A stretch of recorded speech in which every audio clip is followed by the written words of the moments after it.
hope and healing. Several years ago, something happened to me that has happened to a lot of us. A lot of us who remembered what cash is. Not all of us know exactly what cash is or what even a dime might be. But there's been a bunch of us who have been to a local grocery store, and we go to a grocery store and we're short on cash, which means, for some of you youngins, that you don't have enough exact money because not everybody had a credit card or a charge card at the time. That was a special deal. So you needed to have enough cash and coins. I know, it's amazing that we went through existence like this at a certain point. But there was a time when even I, as a young person, was $1 or $2 short. We didn't add it all up. There wasn't a scan of everything to know what was, what I was going to bring to check out, and Alexa couldn't tell me yet. So, and if you don't know what Alexa is, ask one of the youngins. But the thing is, I was embarrassed at the time, and I think a lot of us have had that experience where we just didn't have enough, and maybe it was just awkward. We would say to the cashier, we'll put this thing aside. We won't do this. We'll leave that one out. You'll keep it back. And then they did. They didn't even give it to us as a pass. They actually took those things back. Do you remember? So annoying. Anyway, that wasn't the point of it. The point of it is somebody else I read a story had the same experience. Remarkable. They were a little short, and the cashier didn't want the person to put things back, so something extraordinary happened. The person behind them said, "I'll give you the 50 cents. And the person said, no, can't have that. I'll just leave it here. The cashier will just put it back afterwards."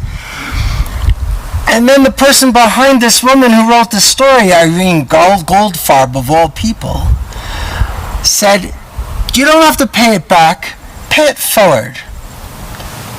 So she took it, and she remembered it, and she knew about paying it forward. And lo and behold, the same thing happened the following week, but not to Irene, but to the person in front of her.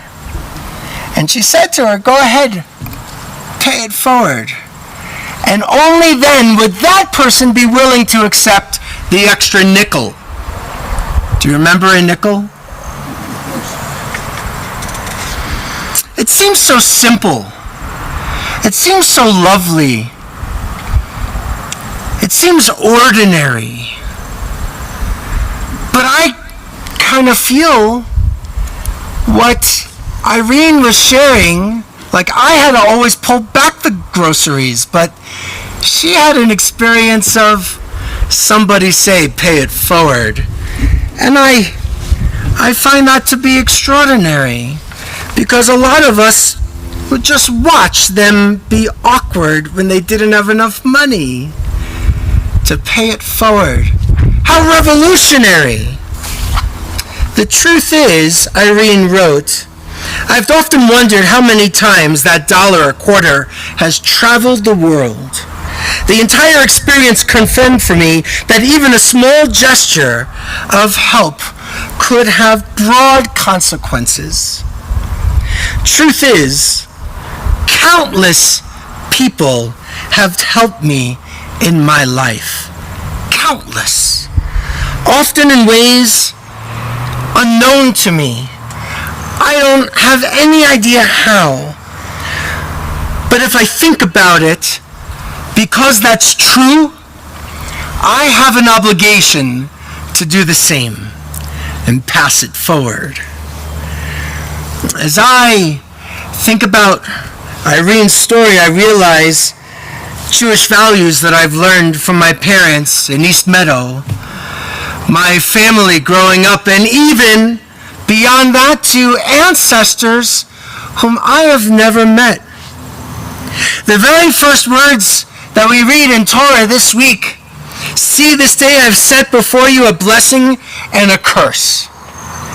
Now that seems so heavy, but what I see in this text right away is that all of us, without exception, are going to have crossroads in our lives.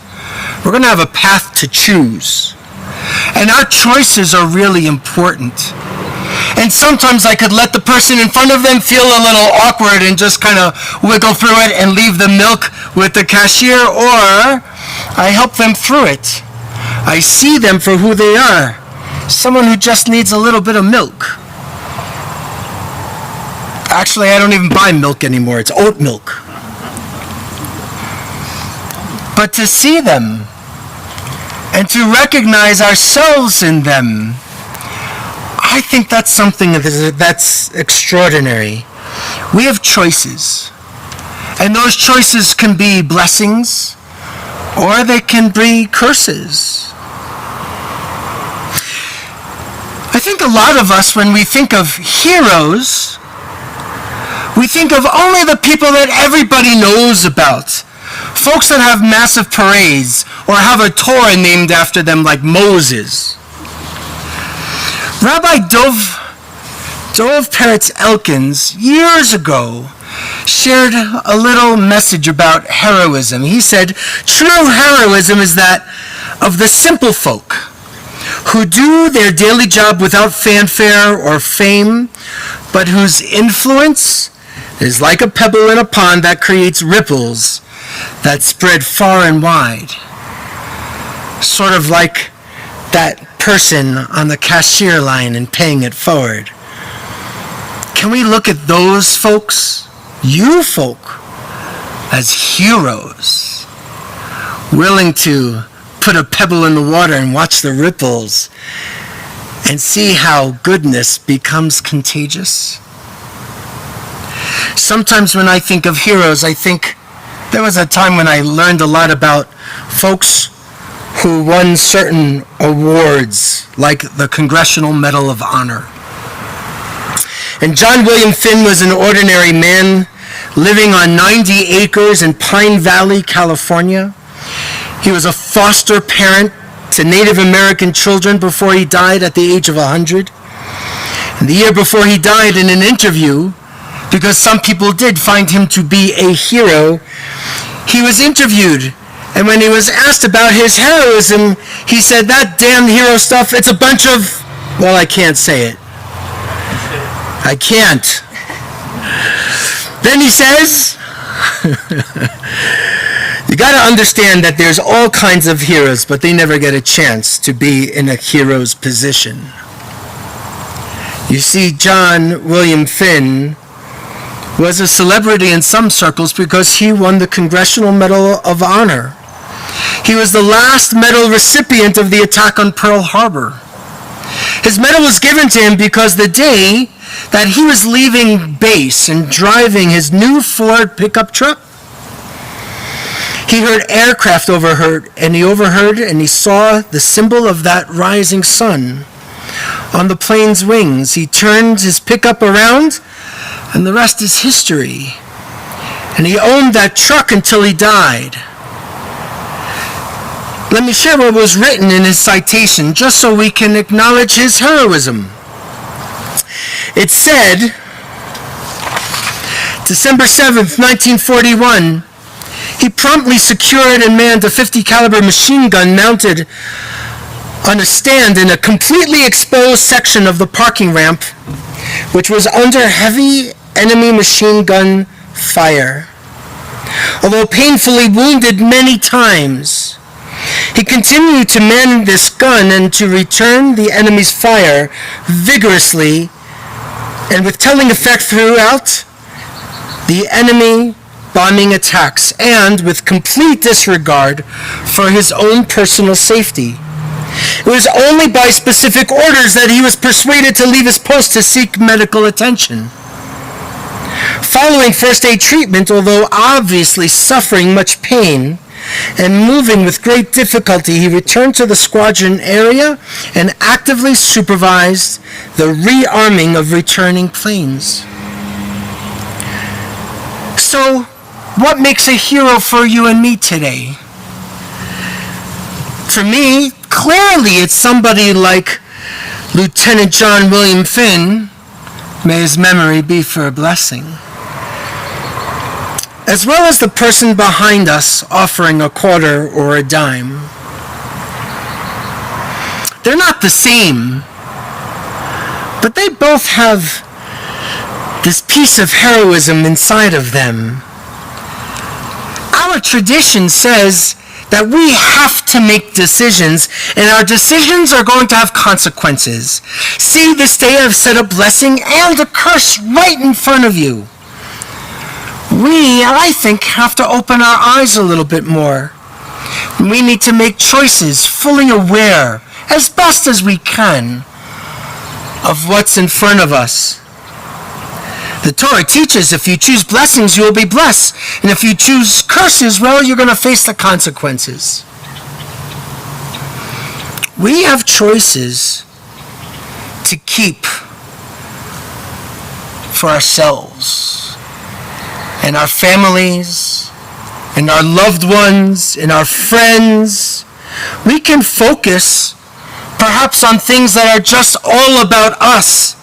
We can focus on the mantra of charity begins at home. And I have to tell you, I hate that expression. I just hate it. Charity begins at home. That's not charity. That's responsibility. That's paying my bills. Charity, goodness, righteousness is when I'm engaging with somebody else. How can charity begin at home without ever acknowledging somebody else's pain? I think we can live with generosity and always have enough for ourselves and our loved ones. We can be somebody's hero and never know it. The Hebrew word for behold or look or see, this command is re'eh, and re'eh is in the singular in Hebrew. The word before you, lifnechem, is actually in the plural.